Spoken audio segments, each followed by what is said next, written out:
They thought it was just a lost dog, tiny, scared, and harmless. But the moment they lifted him, the scanner started screaming. A hidden device was buried inside his collar, and within seconds, the entire Navy SEAL base went into lockdown. Who sent him? And what was he carrying so dangerous that soldiers froze in place? Comment your country below before the story begins. Air Leader Jack Thompson moved at the front. His voice was sharp, commanding, cutting through the fog. "Stay tight! Interval 5. Behind him, the unit responded without hesitation. Not one man broke stride, until Jack did. His gaze had caught something. Not a threat, not movement from the perimeter, but something unexpected. A small, trembling shape at the gate. "A hold!" Jack's voice boomed. 14 pairs of boots halted in perfect sync. The puppy lifted his head. Their boots towered like a forest of black trunks around him, and the sudden silence felt like a wave of pressure pressing against his tiny ribs. He whimpered, not knowing what these giants in uniforms wanted. Jack approached first, stepping slowly so he wouldn't intimidate the frightened creature. He had seen devastation across the world. Insurgent zones, collapsed cities, broken families. Yet nothing stirred his chest like this moment. A tiny animal alone in a place built for war. Jack crouched down. His voice dropped into something rarely heard from him. Gentle. "Hey buddy, where's your home?" The puppy lowered his head, but his eyes stayed locked on Jack's, as if searching for an answer himself. Another SEAL, tall and dark-haired, muttered behind Jack, "Who the hell brings a puppy onto a SEAL base?" No one answered. For a few seconds, everything around them, the shouting instructors, the weight racks slamming, the runners gasping, seemed to fade into silence. The puppy took a step closer and tripped. Jack caught a note before his nose hit the ground. A ripple of suppressed chuckles moved through the unit.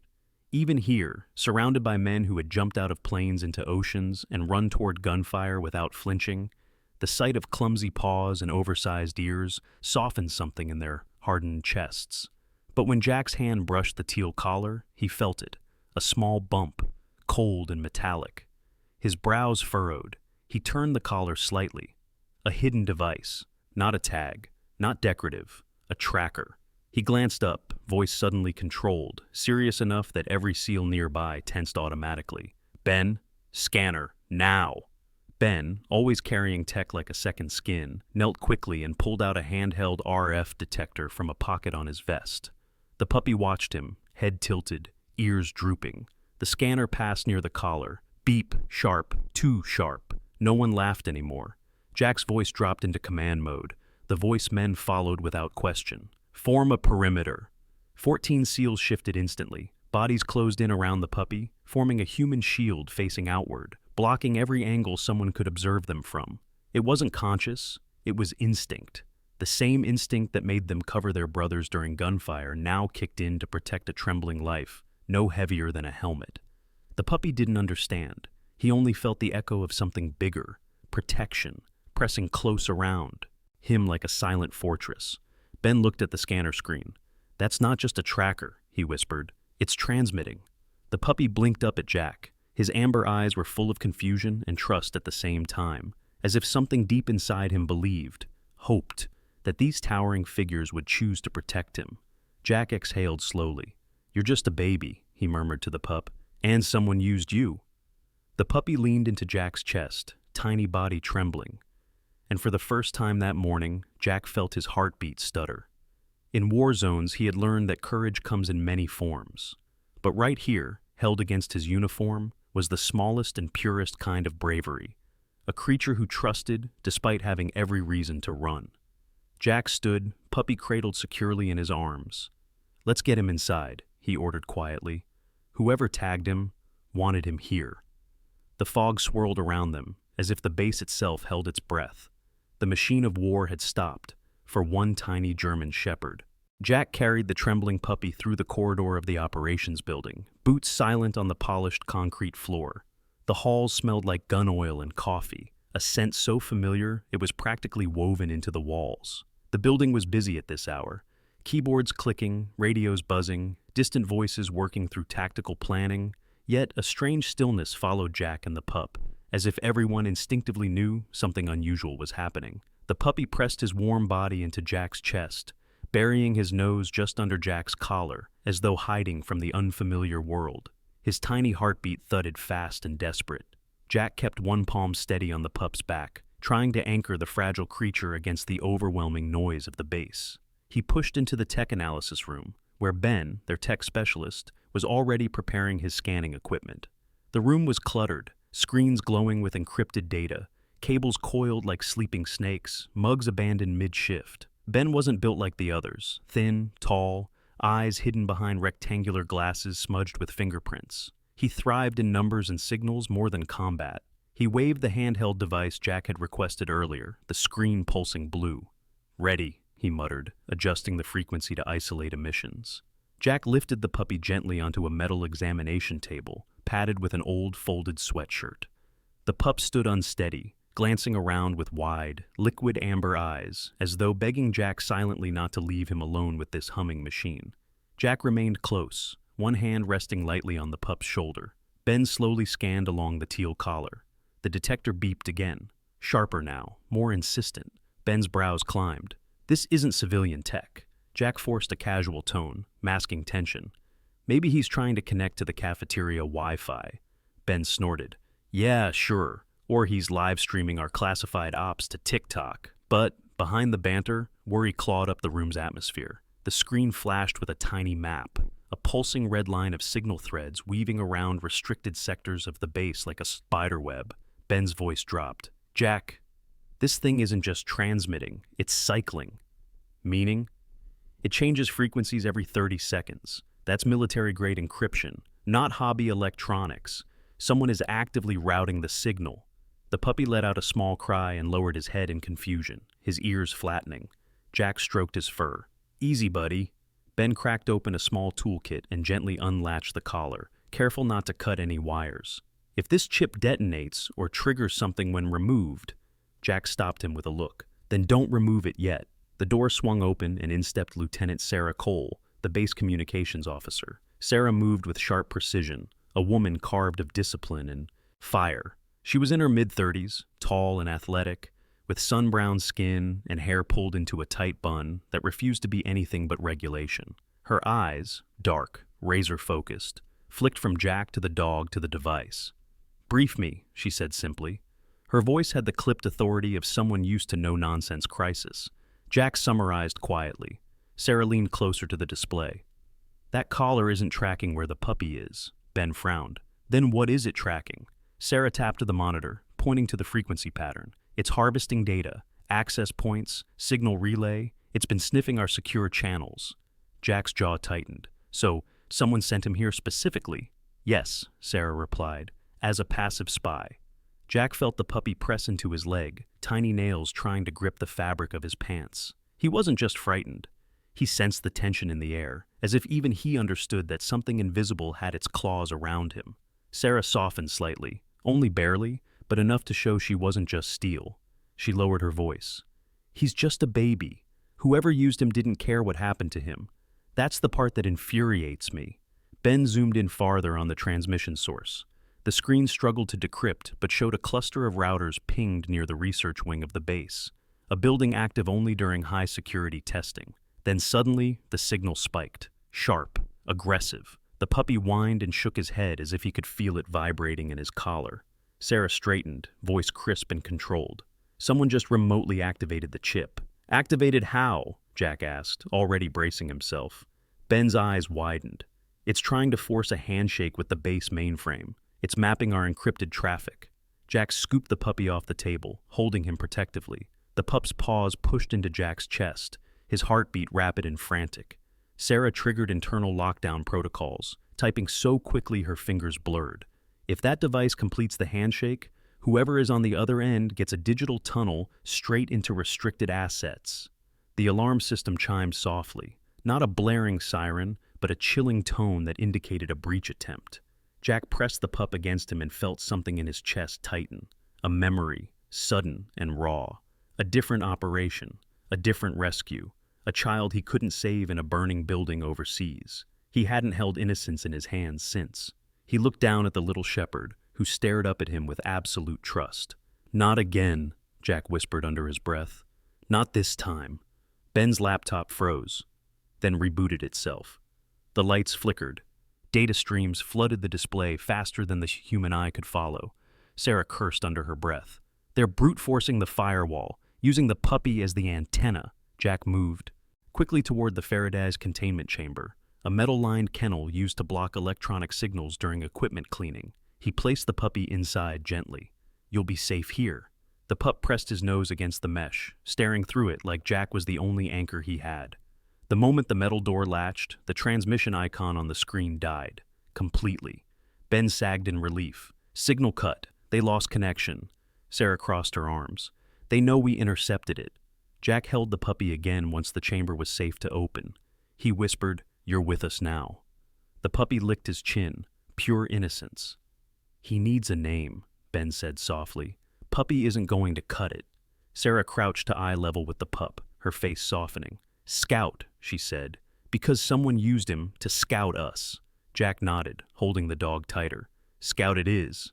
Scout wagged his tail, timid but hopeful, as if accepting the name as a new beginning.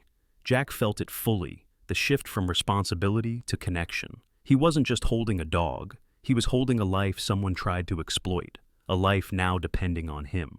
The base lights returned to normal, but Scout's arrival had already changed everything. The Situation Room's fluorescent lights hummed quietly, slicing through the tension that clung to the air. Scout sat on Jack's lap, still shaken but no longer trembling uncontrollably. His tiny chest rose and fell against Jack's palm. The Faraday cage had stopped the signal, but not the questions. The steel door swung open with a sharp hiss, and a woman strode inside. Her posture was rigid, every muscle braced as though she'd run the whole way here. Lieutenant Emily Parker.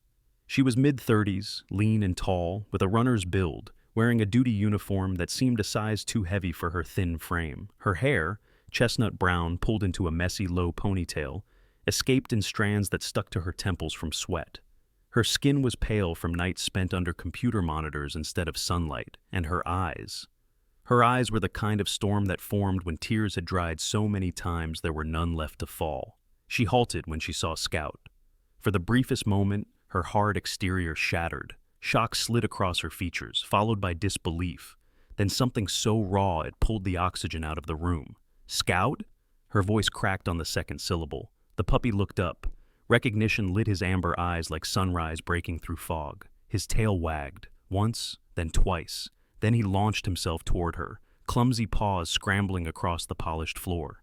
Emily dropped to her knees, catching him mid-jump. Scout pushed his nose into her jacket, inhaling frantically as if memorizing her scent. She held him tightly, her face buried in the scruff of his fur. The room went silent. Not even the computer fans dared to whisper. Jack stood back, suddenly feeling like he was intruding on something sacred. Emily held Scout as if afraid he would vanish again. She finally looked up, wiping her eyes quickly with the sleeve of her uniform, as though emotion were inconvenient here. "Where did you find him?" Jack answered, voice steady. "Main security gate. Alone. Collapsed from exhaustion." Ben added, "His collar held a micro-transmitter. Military grade." Emily froze, Scout still pressed to her chest. "No, no, no, no." Her breath hitched. She sat down slowly on the edge of a chair, Scout curled in her lap, ears relaxed for the first time since he arrived on base. "Tell us," Jack said, not a demand, an invitation. Emily took a long breath, steadying herself. "Scout isn't strayed. He's ours, mine and Daniel's." She said Daniel's name like it was something holy. "Daniel Parker," Sarah repeated quietly, watching Emily with sharp attention. Emily nodded. Daniel wasn't active duty. He was a civilian engineer contracted to work on a secure comms encryption project. Her fingers threaded through Scout's fur like she needed the contact to stay grounded. 3 months ago, Daniel discovered an unauthorized transmission tunnel, a silent breach. Someone was siphoning classified data out of the base network without triggering alarms. "Industrial espionage?" Jack asked. Emily shook her head. "Worse, the breach wasn't stealing.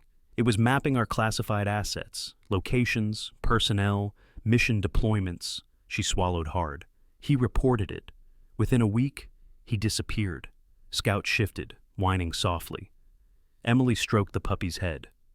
Scout was with him the morning Daniel vanished. I found the front door open, Daniel gone, and Scout hidden in the closet, shaking. The only thing missing was Daniel's encrypted hard drive. The room digested that information in thick silence. Emily's jaw tightened. I filed reports. No one believed me. They said Daniel ran. They called it burnout. Jack watched her hands. They shook, but not from fear. From someone burned by injustice. A week ago, she continued, a man stopped me outside a grocery store. He pretended to be concerned about Scout's fraying collar, said he could repair it. Her voice thinned to a whisper. I thought he was being kind. Scout lifted his head and gently licked her chin, unaware of the ghosts being mentioned. This morning, Scout was gone, Emily said. His leash was gone too. The back gate to my housing unit was left open. Ben paced, agitation rising. So they stole Scout, modified the collar, then dropped him at our gate? To finish what Daniel disrupted, Sarah murmured. Scout was the perfect Trojan horse. Emily flinched. Don't call him that. He's a puppy. He trusted them. Jack watched her in silence. Grief had reshaped her into someone who looked like she was holding herself together with nothing but stubbornness and caffeine. Scout tugged at her sleeve again, nudging her hand, tail sweeping in clumsy arcs. He wanted comfort. He wanted familiarity. He wanted Daniel. He still looks for him, Emily whispered, her voice fracturing. Every night, he sleeps beside the front door waiting for him to come home. Something inside Jack cracked at that sentence. He remembered the mission overseas, the house fire, the child he couldn't reach, the smell of smoke, the final cry, the weight of helplessness that never left his chest. And now Scout, tiny and trusting, had wandered into another battlefield. Scout tried climbing onto the table, paws slipping. Jack instinctively steadied him. The pup turned and gnawed at Jack's bootlace, tail wagging like this was all just a grand adventure. A tiny, misplaced laugh escaped from Emily, half hysteria, half relief. He does that when he likes someone. Jack glanced away, suddenly embarrassed. Bootlaces are expensive. He better like me. Emily let out a trembling breath. Someone used Scout to get back into the network. Because Daniel blocked them. Sarah approached softly, no judgment in her tone. Emily, we need you to tell us everything. If Daniel was targeted, you might be next. Emily D. met her gaze with a mixture of fear and defiance. Then help me finish what Daniel started. Jack nodded slowly, feeling Scout lean against his shin as if choosing his side. You're not alone anymore, Jack said.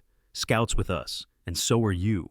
Scout let out a tiny bark, high, determined, bizarrely triumphant, as if announcing himself to the world. And in that moment, the SEAL team understood.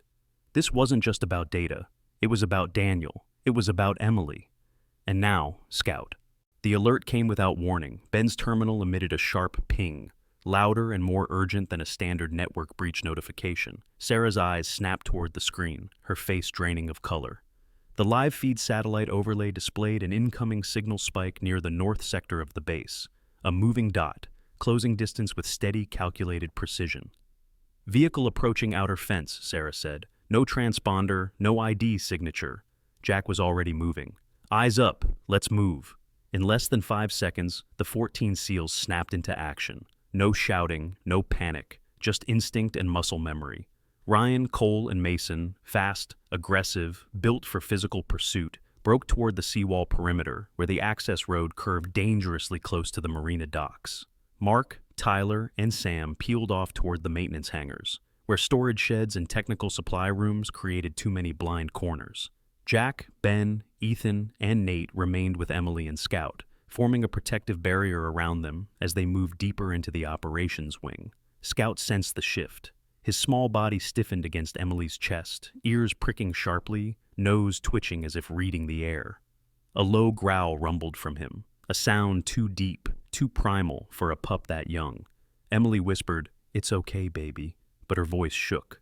Jack led her toward a reinforced interior room, Command Node B, secured by biometric access. To his surprise, Scout resisted, straining toward the hallway leading north. "He smells something," Emily murmured. Jack crouched briefly, looking Scout in the eye. "We're protecting you. Stay with Emily." Scout whimpered, torn between instinct and obedience, but allowed himself to be carried inside. The door sealed behind them, locking with a hydraulic hiss. In the north sector of the base, fog rolled thick and heavy against the razor wire fence. The headlights of a black van cut through the mist like knives. Ryan crouched low behind a concrete barrier, night vision monocular pressed to his eye. The van stopping at Perimeter Road. 2 occupants, dark clothing, no plate.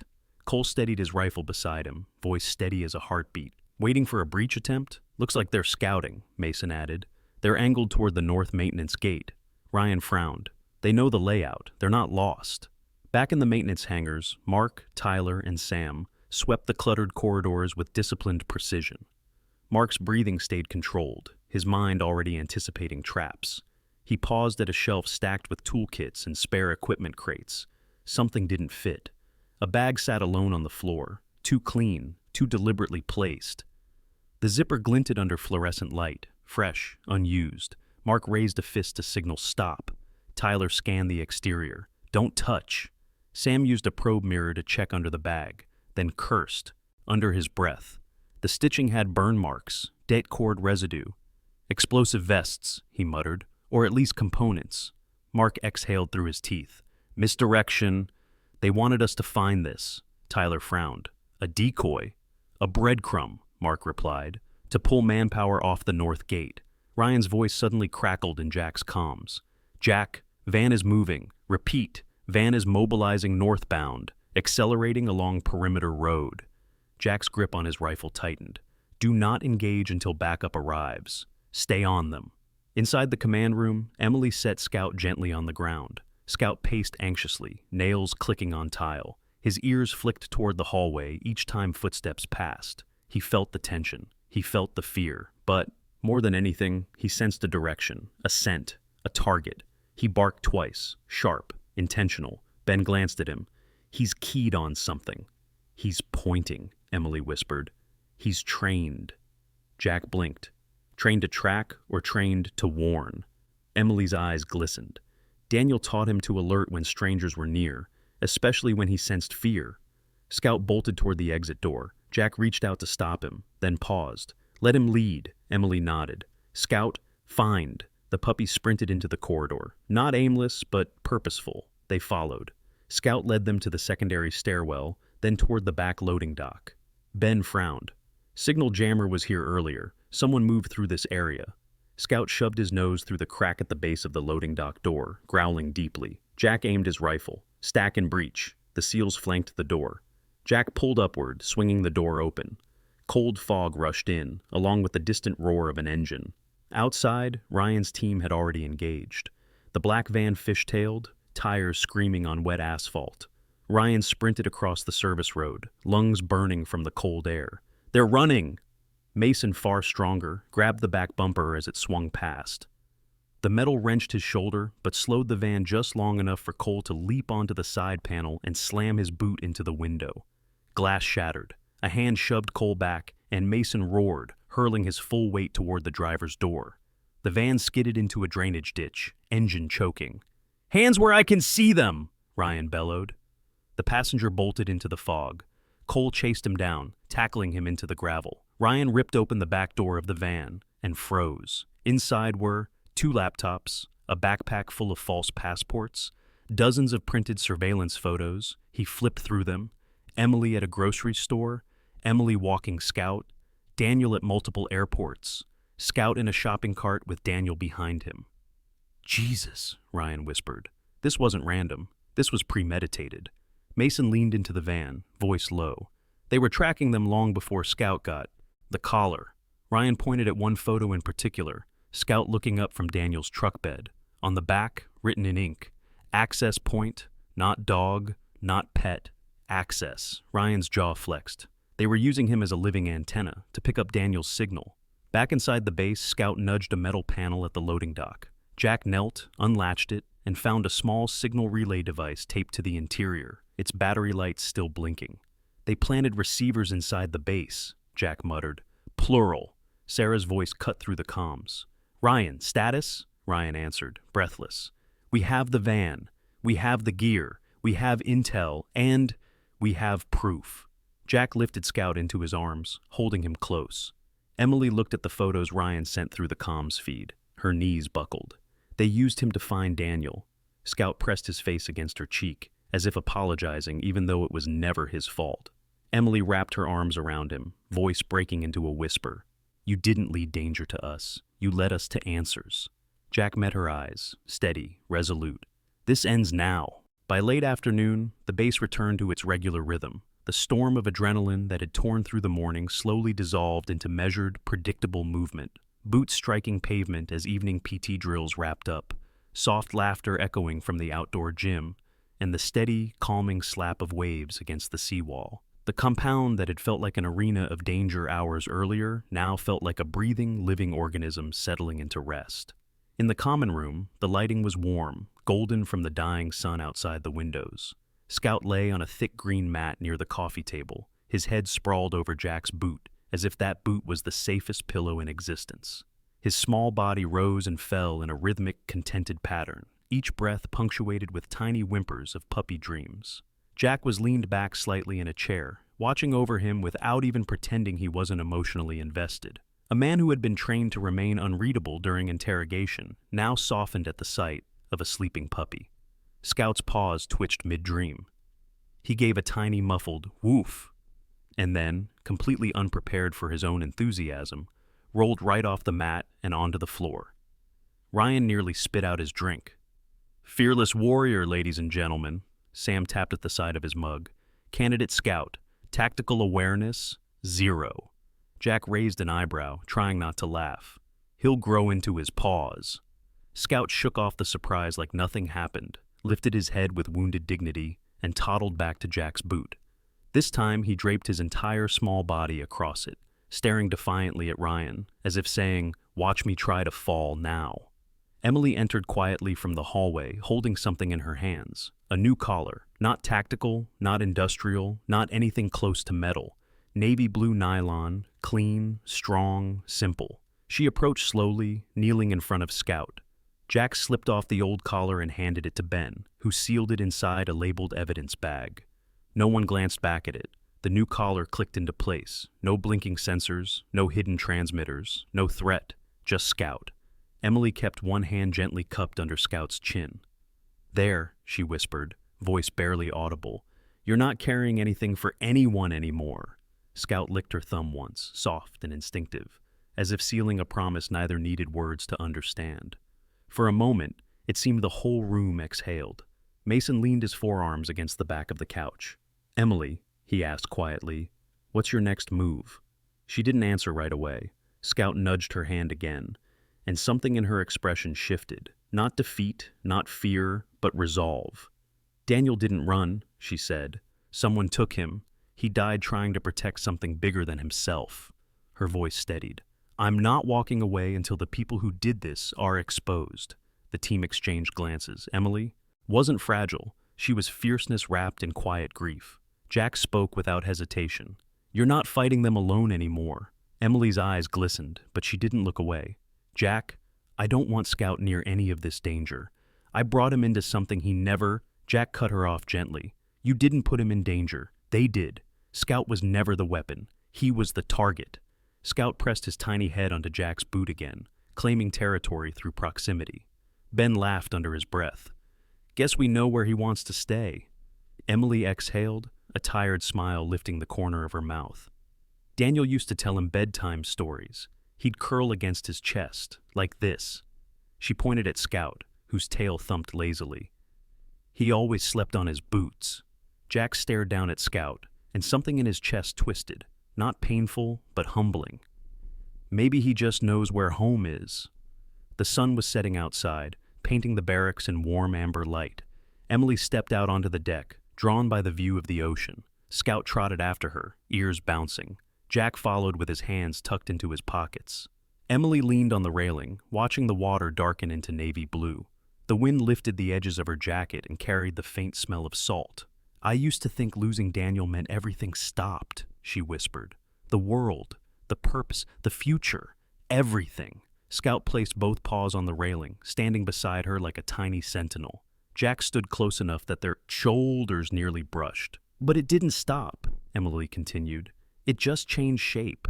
Scout barked suddenly, sharp and tiny, then sneezed and fell backward onto his rear. Emily laughed, A real one this time, not the brittle sound of someone trying to hold their grief together. Jack bent to scoop Scout up and placed the puppy gently in Emily's arms. Scout immediately snuggled into her uniform, nose pressed into the fabric where her heartbeat was strongest. Jack watched them, the scene framed by orange sunlight and the soft hush of water. "Heroes don't always wear camouflage," he said quietly. "Sometimes they have floppy ears and trip over their own paws." Emily looked down at Scout, eyes soft, overwhelmed, grateful. "He saved all of us in his own way." Jack nodded. "And he reminded us what we fight for. Not data, not missions, people, lives, even small ones." Emily hugged Scout tighter. The collar rested against the back of his neck, not a device, not a burden, just a promise of safety. Somewhere out there, Daniel's story was unfinished, but Scout's wasn't. Scout yawned once, stretched, then fell asleep against Emily's chest, peaceful and warm, as if believing without question that he was finally where he belonged. Sometimes miracles don't arrive with thunder or triumph. They arrive quietly, in small footsteps, in soft fur and clumsy paws, reminding us that God's grace can appear in the most unexpected forms. Just like Scout, who was used for harm but became a vessel of hope, we too are often placed in situations we don't understand, only to learn, later, that God was guiding every step. In everyday life, we might overlook these miracles disguised as ordinary moments. A stranger who shows kindness, a challenge that shapes us, a closed door that protects us from what we cannot see. Whenever fear tells you that you are alone, remember this story. God can use even the smallest life to reveal His protection, His timing, and His love. If this story touched your heart, please share it with someone who needs hope today. Comment your thoughts below, and subscribe so more stories of faith, courage, and unexpected miracles can reach others. May God bless you, protect your home, your family, and your journey, just as He protected Scout. Amen.